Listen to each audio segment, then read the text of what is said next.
একটা মানুষের কত দোষ থাকতে পারে, একটা মানুষের কত ভুল থাকতে পারে, একটা মানুষের কতই না অপরাধ থাকতে পারে। কোথাও না কোথাও গিয়ে সেগুলো তো থামবে, কোনো না কোনো দিন কোনো না কোনো এক জায়গায় গিয়ে তো সেগুলো থামবে। সেই পর্যন্ত মানুষটাকে কি সহ্য করে নেওয়া যাচ্ছে না? সেই পর্যন্ত কি মানুষটা এতটাই বিরক্তকর হয়ে উঠেছে যে সেই মানুষটাকে প্রতি মুহূর্তে দোষ দিতেই হচ্ছে? কোনো এককালের পুরনো ভুলকে বারবার বারবার মনে করাতেই হচ্ছে। কোনোদিন ক্ষমা হবে না তার? কোনোদিন সেই মানুষটার পাশে কেউ দাঁড়াবে না? কোনোদিন সেই মানুষটার পিঠ চাপড়ে কেউ বলবে না যে তুই তো অনেক ভালো কাজগুলো করেছিস, সেগুলোকে মনে করিস না কেন? একটা মানুষের আর কত ভুল থাকতে পারে, একটা মানুষের আর কত অপরাধ থাকতে পারে?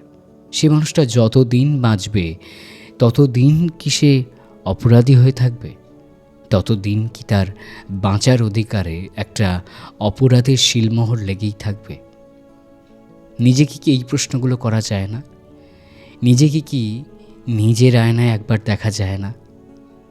দেখা হয়তো যেত, যদি নিজেকে দেওয়া সময়গুলো আর একটু বেশি হতো, নিজেকে করা বিশ্বাসগুলো আর একটু বেশি হতো।